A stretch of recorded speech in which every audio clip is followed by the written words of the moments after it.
नमो बुद्धाय। भगवान बुद्ध को त्रिबार वंदन। आचार्य गुरु भंते जी को भी त्रिबार वंदन। शुद्ध धर्म की चर्चा में हम जान रहे हैं बुद्धा नेवर टॉट बुद्धिज्म। भगवान बुद्ध ने बुद्धिज्म नहीं सिखाया। तो मैं इसको क्लियर करते जा रहा हूँ कि बुद्धिज्म बोलने से कितना बड़ा नुकसान करते हैं हम धर्म का। धर्म में कोई भी इज्म नहीं होता है। Buddha just like a super scientist, just like a doctor जिन्होंने एक मेडिसिन दिया। धर्म ग्रंथों को पढ़ लेने मात्र से कोई व्यक्ति धार्मिक नहीं होता है। धर्म ग्रंथों के कितने ही गुणगान क्यों न गा ले हम, लेकिन वो किताबी ज्ञान ही है। हमारे अगर जीवन में नहीं उतरेगा, हम उसकी अकॉर्डिंग आचरण नहीं करेंगे, तो वो भी हमारे लिए एक बोझ जैसा है। तो भगवान बुद्ध ने क्या सिखाया एक्चुअल में बुद्ध ने सिखाया कि हम कैसे अच्छा जीवन जिए। अच्छा जीवन जीने का एक रास्ता भगवान बुद्ध ने सिखाया, और वो रास्ते को हम नहीं समझ रहे हैं। हम कितने नादान हैं, हम कितने दुखी हैं, हम कितने दीन हैं, क्या बोलना चाहिए, हम कितने नासमझ। हमारे पास सेल्फ विश्लेषण नहीं है, खुद का विश्लेषण ही नहीं है, लॉजिक ही नहीं है। जैसे जैसे अभी शिक्षा की प्रमुखता बढ़ती जा रही है, वैसे वैसे धर्म का आधार श्रद्धा नहीं हो सकता।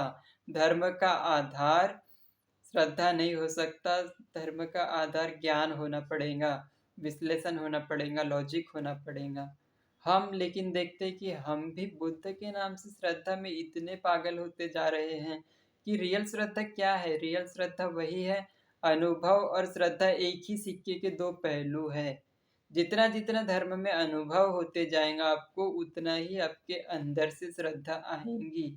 अगर पहले से ही हम श्रद्धा की बात करेंगे तो नहीं होगा। जैसे हम लोग कहाँ अटके हुए हैं, हम बच्चों को श्रद्धा के नाम से क्या सिखाते हैं, अंधविश्वास बचपन से ही डाल देते हैं और उनको ध्यान नहीं सिखाते हैं। हम उनको पूजा पाठ करना सिखाएंगे तो वो कल्चर में ही अटक के रह जाएगा। वो रियल माने में बुद्ध के धर्म को भी समझेगा बाकी धर्म जैसे ही, कि हाँ थोड़ा सा मोमबत्ती अगरबत्ती जला लो, पूजा पाठ कर लो, कर्मकांड कर लो, हो गया। बुद्ध का धर्म ऐसा नहीं है। बुद्ध के धर्म में कोई भी रिचुअल प्रैक्टिस है ही नहीं, कोई भी प्रेयर नहीं है, नो प्रेयर। बुद्ध के धर्म में कोई प्रेयर नहीं है। बुद्ध के धर्म में जो प्रेयर बोलते हैं वो भी प्रैक्टिस है, वो भी एक ज्ञान है कि कैसे हम उसमें अनुभव के सहारे सहारे उसको समझ सके। पाली शब्द में भगवान की जो पूजा है, वो अंदर से जब श्रद्धा आती है तब वो पूजा सार्थक होती है। जब हमको धम्म का अनुभव हो जाता है, जैसे बुद्ध को अनुभव हुआ, वैसे जब हमको अनुभव हो जाता है जीवन में, तो हम वो श्रद्धा प्रकट कर सकते हैं। अन्यथा हम वो श्रद्धा प्रकट करने के लायक ही नहीं है। हम फिर जैसे भगवान बुद्ध ने धम्मपद 19वीं गाथा में बोला है कि कितना ही धर्म ग्रंथों का पठन क्यों ना कर लो, बट उसके अनुसार आचरण नहीं करेंगे तो दूसरे की गाय गिनने वाले ग्वाले के जैसा है। भगवान ने बोला, जो दूसरे की गाय गिनने वाला जो ग्वाला होता है, जो गाय को चराता है, जो दूसरे की गाय गिनता है, ऐसे ही हमारा जीवन हो जाएगा। जैसे एक केयर टेकर होता है, केयर टेकर मानकर चलो वो देख रेख करता है, ऐसे ही हम भी ज्ञान की देख रेख कर रहे हैं ओनली। मानकर चलो किसी के पास बहुत सारा संपत्ति है, बहुत सारा धन का भंडार है, और वो धन के भंडार को तिजोरी में कैद करके रखा है, तो ओनली केयर टेकर की तरह उसकी केयर करता है, बट यूज तो नहीं करता ना उससे, ना दान देता ना लोगों की हेल्प करता। तो वो पैसा भी उसके लिए क्या है, केयर टेकर के जैसे वो गिन रहा है ओनली, उसको उसका यूज नहीं कर रहा है। ऐसे हम ज्ञान रहने के बाद भी यूज नहीं करेंगे तो नहीं होगा। तो हमारा लाइफ क्या है, जो भी हम 24 आवर्स में जो भी काम कर रहे हैं वही हम हैं, हम और कुछ भी नहीं है। तो जो हमारा नॉलेज है, नॉलेज इज इक्वल टू क्या है, एक्शन प्लस हम जो है और एक्शन जो लेंगे नॉलेज के अकॉर्डिंग, वही हमारा जीवन निर्धारित करेगा कि हमारे जीवन की परिणति क्या होगी। तो बुद्ध ने जो प्रज्ञा की बात की है, वो प्रज्ञा केवल बुद्धिज्म के लिए नहीं। बुद्ध प्रज्ञा मतलब कि क्या, विजडम है जो हर एक मनुष्य प्राप्त कर सकता है। वो ऐसा एक ज्ञान है जो एक रस है, जो व्यक्ति साइंटिफिक रूप से उसको पा सकता है। एक विज्ञान है, माइंड एंड मैटर का विज्ञान ही बुद्ध ने सीखा है। मन और शरीर कैसे काम करता है, और वो मन और शरीर कैसे काम करता है वही समझने के लिए हमें एक टेक्निक है। जैसे सीलों की तो बात हमने की है, मैंने कुछ वीडियोस दिया हूँ सीलों के ऊपर। समाधि के ऊपर भी जो समाधि जो भगवान बुद्ध ने आनापान ध्यान साधना की कि अपनी साँसों को जानना है, साँसें भीतर आ रही है, बाहर जा रही है। जानते इतना आपको सुख लगेगा, शांति लगेगा, इतना प्रीति सुख उत्पन्न होगा सबसे पहले। इसमें 4 चीज़ें रहती हैं, वितर्क, विचार और क्या है, प्रीति, सुख और उपेक्षा। ये ध्यान की अवस्थाएँ धीरे-धीरे आपको समझ में आती हैं। तो समाधि आनापान करते-करते आपका मन शांत होते जाता है। बट कब? सम्यक समाधि होती है तब, सही मायने में आपको रियल सुख धम्म का मिल पाता है। सम्यक समाधि जो हमारे अष्टांगिक मार्ग में पढ़ते हैं, और जब ये जो सील होता है जिसमें कि 3 अंग आते हैं आर्य अष्टांगिक मार्ग के, तब और वो उसी के सहारे फिर रियल ज्ञान, जैसे बुद्ध को जागा था। किस चीज़ का ज्ञान? कि सारा क्षणिक है संसार में, जितना भी कुछ देख रहे हो वो क्षणिक है। उसके उन क्षणिक को जानते-जानते हमको नित्य तक जाना है, या अनित्य के क्षेत्रों को जानते हुए। बट हम क्या करते हैं, इस क्षणिक सुख में ही डूबे रहते हैं। ये अनित्य है, और जो अनित्य है भगवान ने बोला वो दुःख है, और वो दुःख में ही हम आसक्त है। तो हम कितने नादान हैं समझो। हम कितने नादान हैं कि हम अनित्य जो है और वो बहुत बड़ा दुःख है, उसी में हम डूबे हुए हैं। तो हम कितने नादान हैं, हम कितने लाचार हैं बोलना चाहिए, हम कितने दुःख दीन हैं, हीन हैं। हमको ये प्रज्ञा रूपी आँखें मिली ही नहीं है।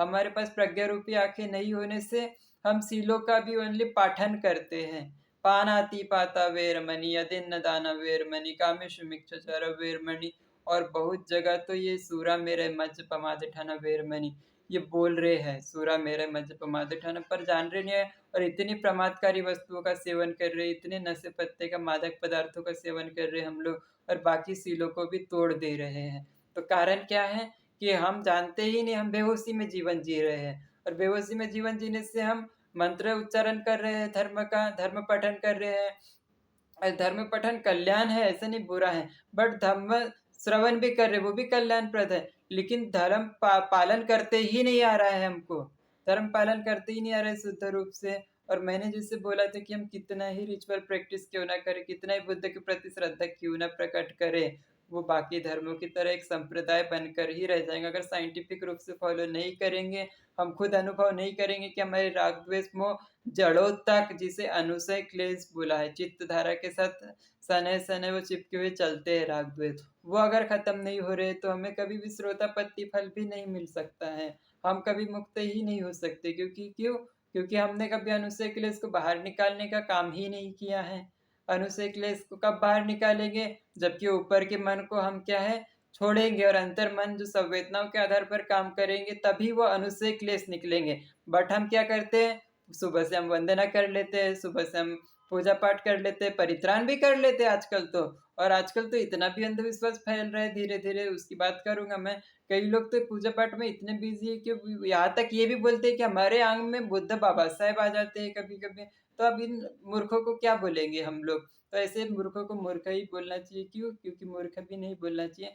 जो भी सोसाइटी से कल्चर मिल रहा है, जो भी सीख रहे हैं, जो भी सुनी-सुनी बातों पर यकीन कर रहे हैं, उसी के आधार पर वो मान रहे हैं। हाँ, आगे मैं कलाम सूत्र की बातें एक वीडियो में करूँगा कि कलाम सूत्र में बुद्ध ने कितना फ्री रहने को बोला है। जैसे बाबा साहब का भी एक कोट से, मन की स्वतंत्रता ही रियल स्वतंत्रता है।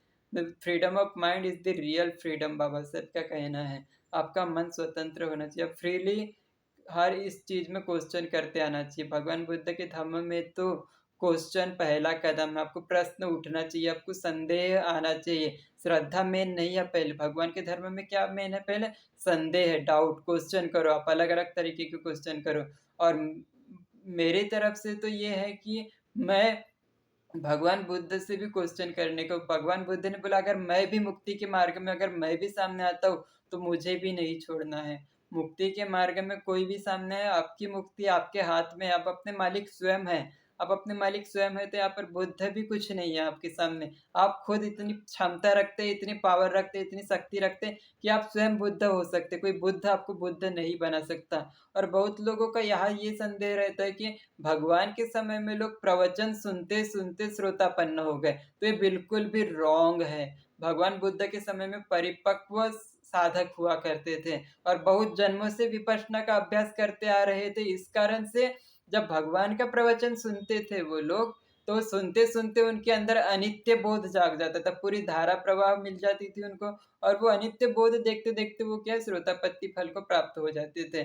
तो ये यहाँ पर कोई मैजिक नहीं था, भगवान की वाणी जो होती थी मेटेलिक वाणी होती थी। और जो बहुत पुण्यवान होता था, जिसकी पारमी बहुत परिपक्व व्यक्ति होता था, वो सुनते सुनते ही अपने अंदर अनित्य बोध देखते देखते वो श्रोतापत्ति को प्राप्त होता था, क्योंकि उसका एक संकल्प रहता था कि मुझे बुद्ध के समय में ही मुक्त होना है। और बुद्ध की जब आवाज सुनते हैं वो लोग, तो उस समय तुरंत मुक्त हो जाते हैं। क्यों? क्योंकि बहुत जन्मों से तो विपश्यना की है, बट श्रोतापत्ति मिल सकता था, वो अरहंत भी हो सकते थे, बट क्यों नहीं हुए थे? क्योंकि उनका संकल्प था कि मुझे बुद्ध के समय में कोई अग्र की उपाधि चाहिए। जैसे सारिपुत्र मोगलायन जो थे, बुद्ध के शिष्य थे प्रमुख, और वैसे ही आनंद था जो ज्ञान में अग्र था, है ना? ऐसे अलग अलग, कोई शिवली था, वो शिवली बुद्ध क्या था, दान में अग्र था, ऐसे अलग अलग थे।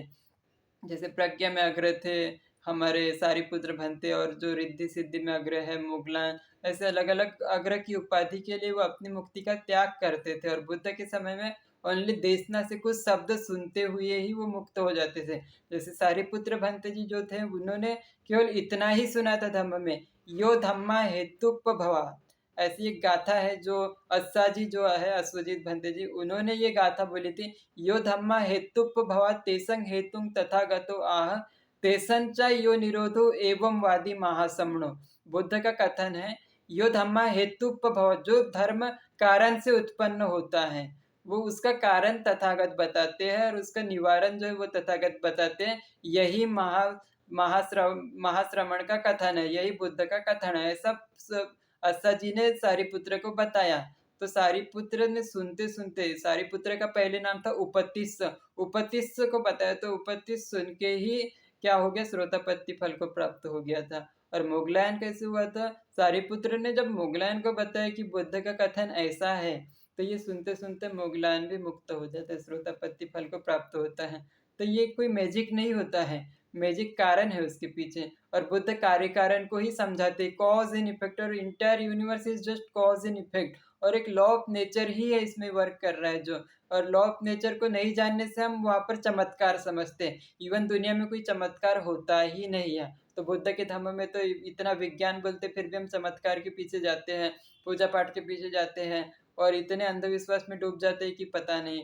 इवन आजकल तो एक घटना सुनने में आती है, जैसे टाकल घाट में एक मंदिर है, बोलते वित्तू बाबा की फोटो भी है वहां पर, और लोग पूजा कर रहे हैं दिन रात वहां पर। बुद्ध की पूजा करते करते, बाबा साहब इतने साइंटिफिक व्यक्ति, कोई बाबा साहब ऐसा धर्म तो नहीं देंगे ना पूजा पाठ करने के लिए, तो उससे अच्छा हिंदू धर्म ही नहीं छोड़ते बाबा साहब, ऐसा होता तो। बाबा साहब तो हिंदू धर्म की पूजा पाठ कर सकते थे, या फिर मुसलमान धर्म ले सकते थे। बाबा साहब ने देखा कि बुद्ध का धर्म ही समानता का धर्म है, स्वतंत्रता का धर्म है, एकता का, बंधुत्व का धर्म है, उसी लिए बाबा साहेब ने स्वीकार किया। और पूरा साइंस है यहाँ पर। बाबा साहेब ने कायानुपासना, वेदनानुपासना, चित्तानुपासना और धम्मानुपासना का वर्णन बुद्ध और उनका धम्म में दे दिया है। ये विपश्यना करने से ही हम धीरे धीरे देखेंगे कि हम मुक्त हो सकते हैं। तो विपश्यना एकायनो मग्गो, जिसको बोला सतीपठन सूत्र में, एकायनो अयं भिक्खवे मग्गो सत्तानंग विशुद्धिय, सारे प्राणियों की मुक्ति के लिए सत्तानंग विशुद्धिय, शोक परिदेवानंग अथंग माय, दुख दो मनुष्यानंग। वो एक गाथा जो एकायन मग्गो जो बोला सत्यपठन सूत्र में, वो एकमात्र मार्ग जो है वो यही है, विपश्यना। विपश्यना को ही रियल माने में प्रज्ञा बोला जाता है। जैसे मैंने एक प्रज्ञा के ऊपर वीडियो बनाया है कि प्रज्ञा क्या है, एक शॉर्ट वीडियो है।